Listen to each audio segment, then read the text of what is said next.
नमस्ते मेरे भाई लोग। तो आप कैसे हो? मैं आशा करता हूँ कि आप लोग एकदम अच्छे होंगे और अच्छे से अपनी पढ़ाई लिखाई भी कर रहे होंगे। तो मेरे भाई, जैसा कि आपको बोर्ड पे दिख रहा होगा, प्रकाश का प्रवर्तन अप्रवर्तन चैप्टर से अपवर्तनांक। तो अपवर्तनांक कुछ यही है। अब इसको हम अच्छे तरीके से समझेंगे कि अपवर्तनांक क्या है, और उसके बाद हम आपको यहाँ पे देखिए तरंगदैर्घ्य को समझाएंगे। प्रकाश का अप्रवर्तन में अपवर्तनांक, तरंगदैर्घ्य, और फिर प्रिज्म के बारे में, वर्णपट क्या है, वर्ण विक्षेपण क्या है, ये सब आपको एकदम अच्छे तरीके से समझाने वाले हैं। और आज की क्लास में हम प्रिज्म के बारे में समझेंगे, अपवर्तनांक क्या है, तरंगदैर्घ्य क्या है, और वर्णपट क्या है, वर्ण विक्षेपण क्या है, इसके बारे में समझेंगे। और कल से हम लेंस के बारे में समझेंगे। मतलब पार्ट 1 जो कि हो चुका है, पार्ट 1 में हमने इससे पहले की सारी चीज़ें को आपको बता रखी है, और पार्ट 2 में हम आपको प्रिज्म, वर्णपट, शुद्ध वर्णपट, अशुद्ध वर्णपट, वर्ण विक्षेपन, अपवर्तनांक, तरंगदैर्घ्य, ये सारा आपको बताएंगे। और कल से लेंस, उसके बाद चैप्टर खत्म। तो आपको अपवर्तनांक कैसे समझाएंगे? देखिए, किसी माध्यम जैसे जल, हवा, कांच आदि का अपवर्तनांक वह संख्या है जो बताती है कि उस माध्यम में विद्युत चुम्बकीय तरंग, यानी विद्युत चुम्बकीय तरंग मतलब प्रकाश का एक प्रकाश, सूर्य का प्रकाश, जैसे में प्रकाश की चाल किसी अन्य माध्यम की अपेक्षा कितने गुना कम या अधिक है। अपवर्तनांक में जैसे में देखिए, शून्य में प्रकाश की चाल, मध्य में प्रकाश की चाल, इससे आप क्या समझ रहे हैं? शून्य मतलब निर्वात में प्रकाश की चाल, और मध्य मतलब प्रकाश की चाल। एक होता है प्रकाश की चाल, देखिए 4 जगह पे होता है। पहला हो जाता है निर्वात में,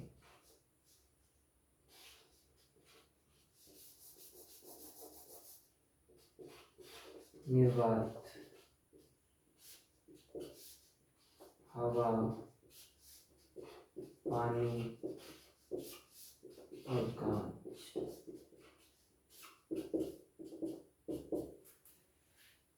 ये दोनों में 3 गुने 10⁻8, इसमें भी 3 गुने 10⁻8, इसमें 2.25 गुने 10⁻8, इसमें सिर्फ 2 गुने 10⁻8। तो ये है प्रकाश की चाल, और ये काफी इंपॉर्टेंट है। ये चारों ही इंपॉर्टेंट है। और अपवर्तनांक का सूत्र देखिए, ये है n बराबर c बटे सी एन। n बराबर c बटे सी एन मतलब प्रकाश की चाल, मतलब क्या बोलते हैं इसमें, शून्य में प्रकाश की चाल मतलब निर्वात में प्रकाश की चाल, और मध्य में प्रकाश की चाल। अपवर्तनांक, अपवर्तनांक एक से कम क्या है? अपवर्तनांक एक से कम सभी नहीं होता है, मतलब एक से कम कभी नहीं होता। यहाँ सभी लिखा गया है, सॉरी सॉरी मेरे भाई, कभी, एक से कभी कम नहीं होता है।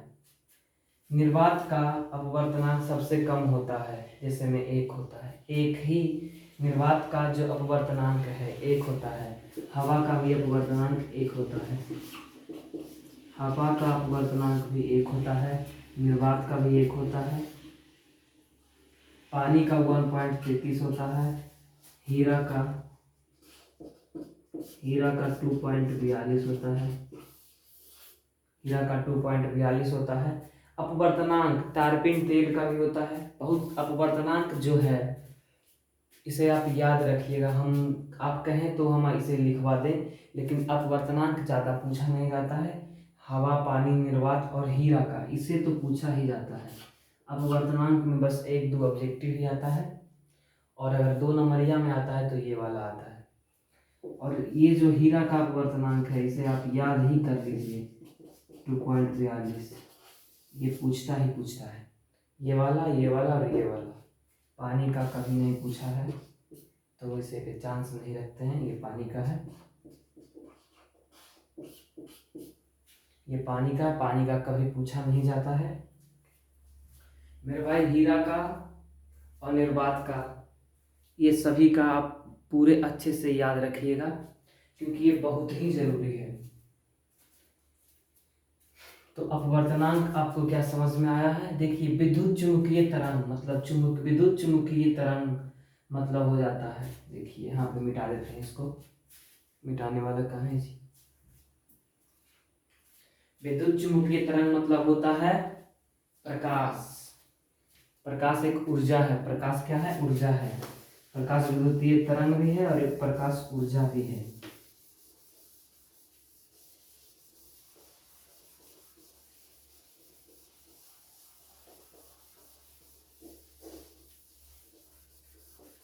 प्रकाश विद्युतीय तरंग है और प्रकाश एक प्रकार का ऊर्जा भी है। तो अपवर्तनांक इसे ऐसे ही निकालते हैं और ये अपवर्तनांक का सूत्र है। जैसे मैं एक चीज आपको बता दें कि जिसका चाल ज्यादा होता है उसका अपवर्तनांक कम होता है। जिसका चाल ज्यादा होगा उसका अपवर्तनांक कम होगा। जैसे मैं निर्वात का चाल कितना है? 3 × 10⁸ तो इसका अपवर्तनांक सबसे कम होगा।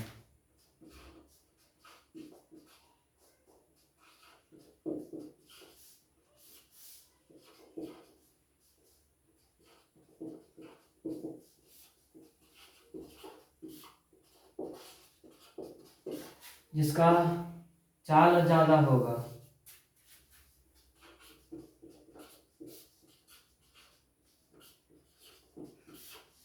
उसका अपवर्तनांक कम होगा। जिसका चाल ज्यादा होगा उसका अपवर्तनांक कम होगा। जिसका अपवर्तनांक कम होगा, जिसका अपवर्तनांक ज्यादा होगा उसका चाल कम होगा। ये बात एकदम आप दिलो जहीनों में डाल लें, क्योंकि ये काफ़ी ज़्यादा इम्पोर्टेंट है। और ये चारों को आप इम्पोर्टेंट ही मानिए, क्योंकि ये चारों से ज़्यादा इम्पोर्टेंट कुछ नहीं है। और अपवर्तनांक शून्य में प्रकाश की चाल और मध्य में प्रकाश की चाल, ये बहुत ही इम्पोर्टेंट है। अपवर्तनांक का चाल क्या बोलते हैं, एक से कम अपवर्तनांक नहीं होते हैं और एक से बहुत ज़्यादा अपवर्तनांक होते हैं, लेकिन कम कभी नहीं होते, माइनस में कभी नहीं होते।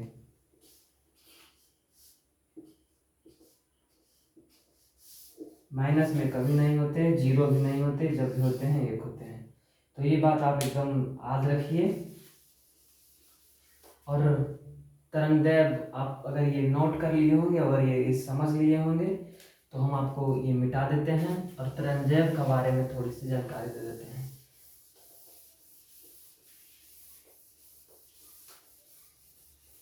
आप वीडियो को पीछे करके इसे नोट कर सकते हैं, क्योंकि आप तो नोट पीडीएफ तो आप अब हर जगह अवेलेबल है, लेकिन समझाता हर कोई नहीं।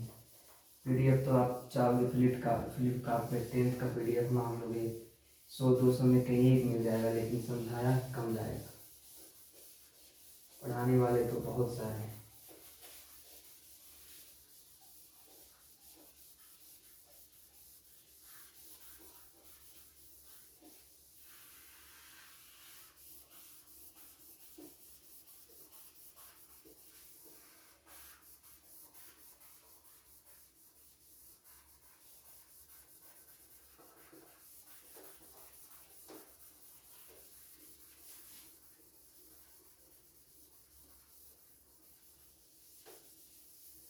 क्या आपको समझ में आया मेरे भाई? आया तो तरंगदैर्घ्य के बारे में थोड़ा सा समझ लेते हैं कि तरंगदैर्घ्य क्या है।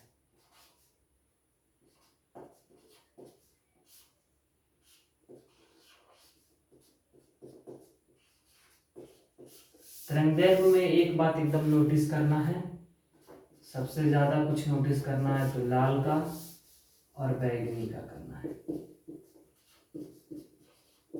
क्योंकि यही दोनों सबसे ज्यादा पूछा जाता है। लाल का हो जाता है कितना?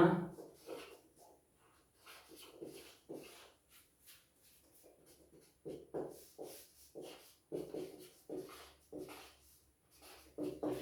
और बैगनी का सिर्फ 4000। ये एकदम तरंगदैर्घ्य में, ये क्योंकि आप तरंगदैर्घ्य को अच्छे से समझते हैं कि ये दोनों इम्पोर्टेंट क्यों हैं। हमारी जो आसमान आपको नीला दिखता है, आपको नीला ही क्यों दिखता है? क्योंकि हमारे जो आँखें हैं ये नीला रंग पे ज़्यादा प्रभावित होता है। ये जो मेरी आँखें हैं ना, ये नीला रंग पे ज़्यादा प्रभावित होता है, इसलिए हमारी जो आसमान है हमें नीला दिखता है, समझे। और देखिए तरंगदैर्घ्य, आप देखिए लाल रंग का उपयोग क्यों ज़्यादा किया जाता है तरंगदैर्घ्य में, मतलब तरंगदैर्घ्य इसका सबसे ज़्यादा क्यों है? क्योंकि आप जब ट्रेन देखते होंगे तो 2 झंडे होंगे, एक हरा और दूसरा लाल। इससे ट्रेन रुकती है और इससे ट्रेन चलती है। ये दिखाने पर ट्रेन को रुका जाता है और ये देखकर ट्रेन को चलाया जाता है।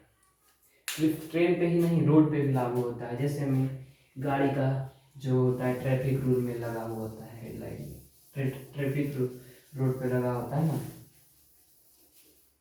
लाल हरा पीला। तो ये आप एकदम अच्छे से समझ रहे होंगे कि लाल रंग का तरंगदैर्घ्य बहुत ज़्यादा होता है, जिसके कारण हमें दूर से भी लाल रंग ज़्यादा दिख जाता है। कहीं भी अगर 1 किलोमीटर 2 किलोमीटर दूर अगर लाल कलर का घर होगा तो वो आपको दिख जाएगा, लेकिन अगर कहीं 2-3 किलोमीटर दूर बैगनी कलर का घर होगा तो दिखेगा। ऐसा नहीं है कि नहीं दिखेगा, लेकिन लाल की अपेक्षा कम दिखेगा, आपके आंखों को लाल की अपेक्षा कम दिखेगा। तो ये बात आप एकदम दिलो जहन में एकदम डाल लीजिए। और अब आप किसके बारे में पढ़िएगा? प्रिज्म के बारे में। प्रिज्म क्या है? देखिए मेरे भाई, मैं जो भी पढ़ा रहा हूँ सिर्फ इम्पोर्टेंट चीज़ों को ही पढ़ा रहा हूँ। इम्पोर्टेंट चीज़ों पे ही मेरा मेन फोकस है, क्योंकि हमने अभी अक्टूबर से ही स्टार्ट कर रखा है। तो अक्टूबर से आप सिर्फ मेन ही चीज़ पढ़ सकते हो, हर चीज़ पढ़ोगे तो ये आपके लिए ठीक नहीं होगा। जो जिन्हें पढ़ना था वो पढ़ लेंगे, जिन्हें नहीं पढ़ना था वो अब मेन चीज़ें पढ़ें।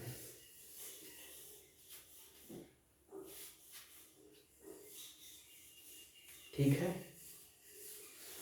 तो हम प्रिज्म के बारे में चर्चा करते हैं। प्रिज्म क्या है? प्रिज्म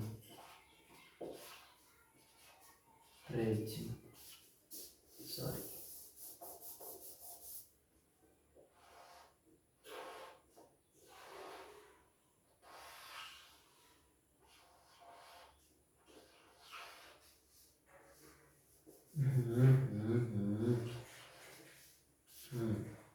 अच्छा से नहीं लिखा पा रहा है मार्कर से, लेकिन मेरे भाई आप लोग एकदम छोटा भी नहीं लिखना, बड़ा लिखना। चलिए, जैसा भी है आपको लिखा देते हैं। प्रिज्म जो है ए है,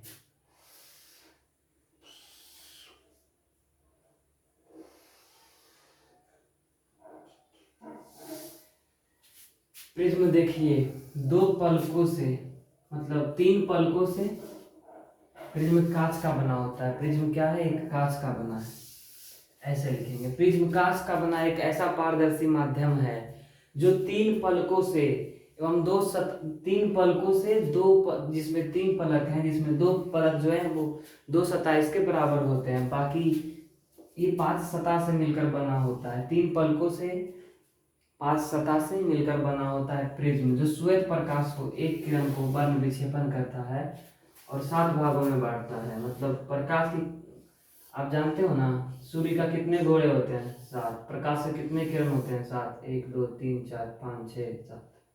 1 2 3 4 5 6 7। और अगर यहाँ पे हम एक पर्दा लगा देंगे, इस पर्दा को हम वर्णपट कहते हैं। इस पर्दा को हम वर्णपट कहते हैं। और ये मेरा श्वेत प्रकाश हो गया, श्वेत प्रकाश। ये मेरा प्रिज्म हो गया, ये बनता है कांच का। और ये मेरा वर्णपट हो गया,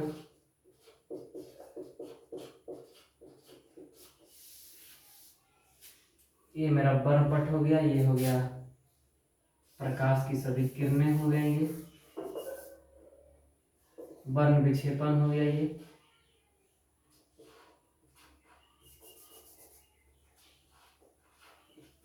वर्ण विक्षेपण,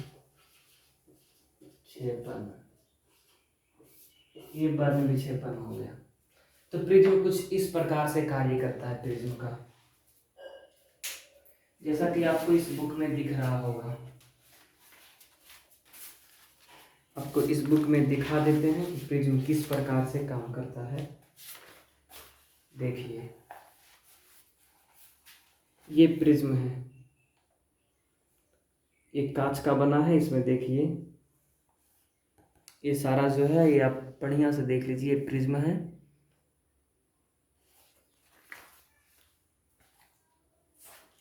कांच का बना एक ऐसा पारदर्शी माध्यम जो 3 पलकों से घिरा रहता है तथा जिसका कोई 2 पलक आपस में समांतर होते हैं, उसे प्रिज्म कहलाता है। प्रिज्म 5 सतह से मिलकर बना होता है और एक ये पारदर्शी होता है। तो वर्ण विक्षेपण भी आपको समझ में आ गया। जब श्वेत प्रकाश प्रिज्म से होकर गुजरती है,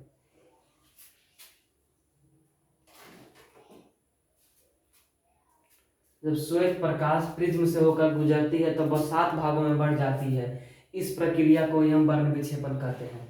जब श्वेत प्रकाश प्रिज्म से गुजरती है तब वह 7 भागों में बढ़ जाती है। ऐसे में लाल पीला हरा बुला नीला गुलाबी जो भी है, ये 7 रंग हैं। और श्वेत जब प्रिज्म से इसे गुजारा जाता है, जब इसे प्रिज्म से गुजारा जाता है, लेकिन अगर आपको हम यहीं पे कह दें, इसे थोड़ा सा हटा लेते हैं, आप थोड़ा समझने की कोशिश कीजिएगा मेरे भाई। इस श्वेत पर वर्ण विक्षेपण का ये प्रक्रिया है।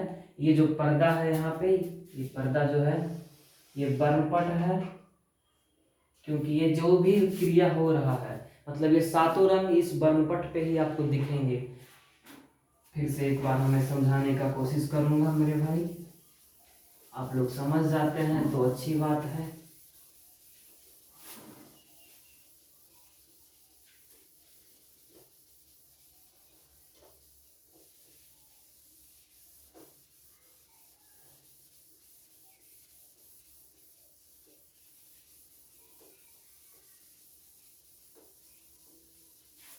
देखिए,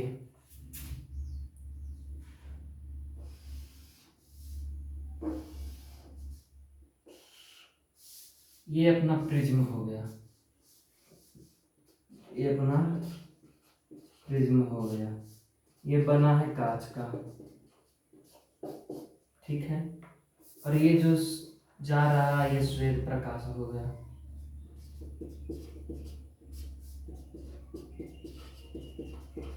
ये जो जा रहा है अपना श्वेत प्रकाश हो गया।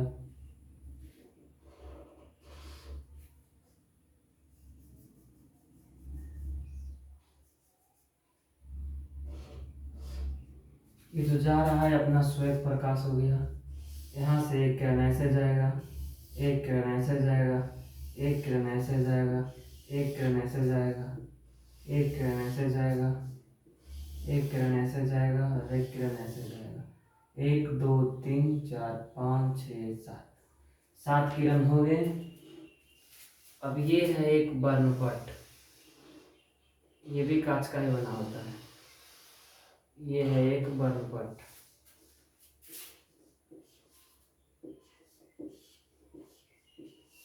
जिस पर 7 रंग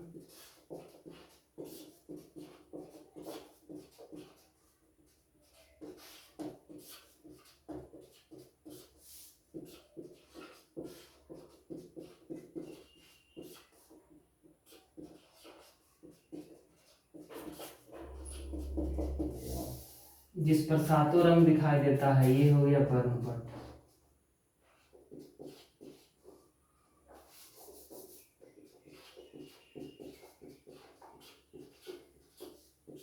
वर्णपट भी 2 प्रकार के होता है। एक हो जाता है शुद्ध वर्णपट, शुद्ध वर्णपट काहे जी, शुद्ध वर्णपट।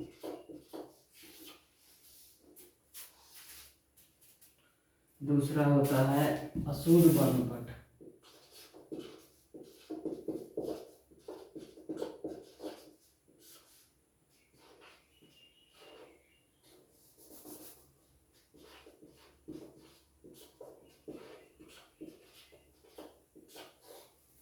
शुद्ध वर्णपट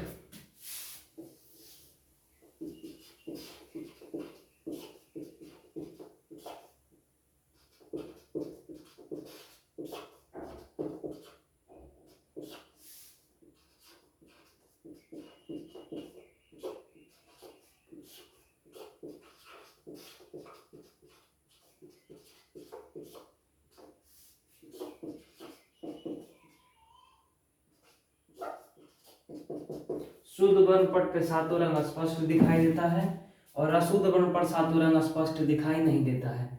तो ये बात एकदम आपके दिलो जहान में हो रहा है। ये प्रिज्म की हो गई, ये होगी वर्ण विक्षेपण।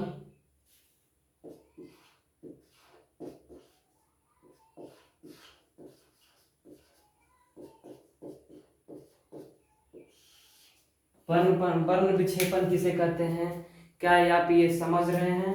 मेरे बातों को आप अच्छी से समझ पा रहे हैं? अगर आप अच्छे से मेरे बातों को समझ रहे हैं तो प्लीज वीडियो को लाइक एंड चैनल को सब्सक्राइब कर दीजिएगा। क्या आपको ये बात समझ में आ रही है मेरे भाई? प्रिज्म कैसे कार्य करता है, ये वर्ण विक्षेपण क्या है, ये सब आपको एकदम मैं समझाने का कोशिश कर रहा हूँ। मुझसे जितना हो पा रहा है मैं उतना अच्छे से आपको समझा रहा हूँ मेरे भाई। प्रिज्म देखिए ये है, ये कांच का बना है, एक पारदर्शी माध्यम है। जैसे मैं ये दर्पण मेरा पारदर्शी है, जैसे मैं ये दर्पण पारदर्शी है, वैसे में ये प्रिज्म पारदर्शी है। फर्क बस इतना है कि इस पे जब आप लाइट आएगी, इस पे जो लाइट आ रही है रिफ्लेक्ट होकर वापस मुड़ जाती है, लेकिन इसका आर पार हो जाता है, क्योंकि प्रिज्म जो है एक लेंस जैसा कार्य करता है। प्रिज्म क्या है? एक लेंस जैसा कार्य करता है। प्रिज्म लेंस जैसा कार्य करता है मेरे भाई। तो ये हो गई प्रिज्म, ये हो गया श्वेत प्रकाश, ये हो गया वर्ण विक्षेपण, और ये हो गया वर्णपट। वर्णपट वैसा वर्णपट जिसपे सातों रंग स्पष्ट दिखाई देता हो। वर्णपट भी दो प्रकार के होते हैं, एक होता है शुद्ध वर्णपट, एक होता है अशुद्ध वर्णपट। शुद्ध वर्णपट में सातों रंग स्पष्ट दिखाई देते हैं और अशुद्ध वर्णपट में सातों रंग स्पष्ट दिखाई नहीं देते हैं। तो बस आपको ये बातें याद रखनी है। और ये जो प्रक्रिया है, प्रिज्म से श्वेत प्रकाश निकलकर वर्णपट पे जाकर सातों कलर आपस में दिखते हैं, इसे हम वर्ण विक्षेपण कहते हैं। वर्ण विक्षेपण किसे कहते हैं? जब श्वेत प्रकाश प्रिज्म से होकर गुजरती है तब उस पे उसके इस भाग में, मतलब जब श्वेत प्रकाश प्रिज्म से होकर गुजरती है तब हमें सात रंग स्पष्ट दिखाई देती है। इस प्रक्रिया को ही हम वर्ण विक्षेपण कहते हैं। श्वेत प्रकाश प्रिज्म है, प्रिज्म पांच पलकों से एवं प्रिज्म तीन पलकों से एवं पांच सतह से घिरा होता है। प्रिज्म का दो पलक आपस में समांतर होता है, मतलब बराबर होता है। ये सब आप पूरे अच्छे से याद रख लीजिए मेरे भाई, क्योंकि बहुत ही इंपॉर्टेंट चीजें हैं ये। और बस इतना डायग्राम में आपको कम से कम इतना नंबर दिलवा देगा मेरे भाई,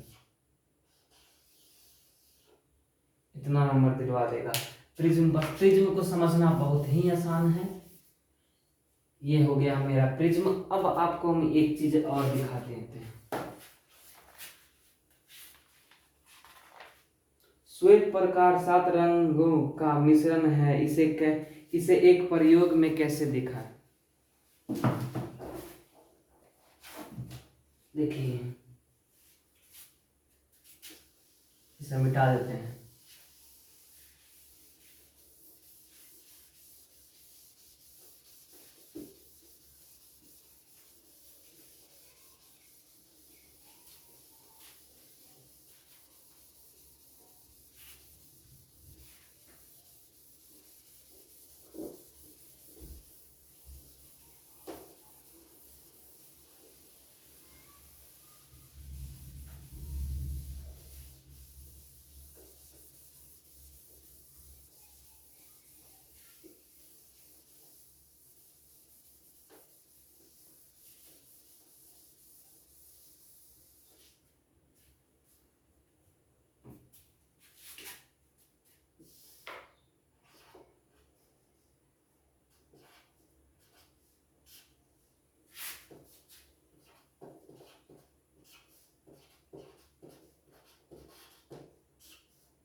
देखिए श्वेत प्रकाश सातों रंगों का मिश्रण है, इसे एक प्रयोग में लिखा है।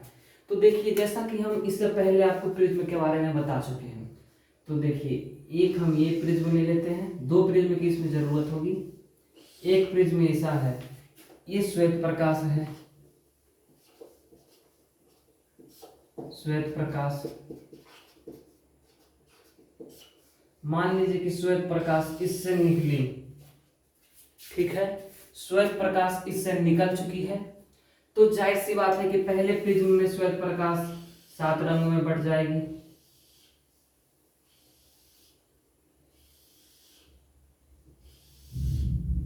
एक दो तीन, 1 2 3 4 5 6 7। तो पहले प्रिज्म के दौरान ये जो श्वेत प्रकाश है ये 7 रंगों में बट गया, ठीक है।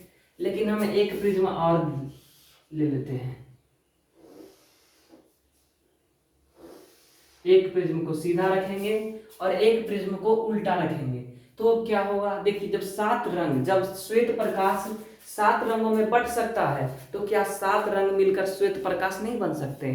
तो बन सकते हैं। तो जैसे मैं ये एक प्रिज्म से 7 श्वेत प्रकाश बने, तो 7 रंग मिलकर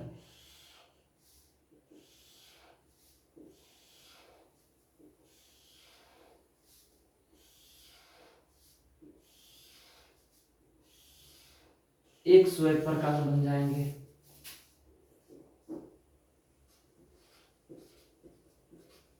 श्वेत प्रकाश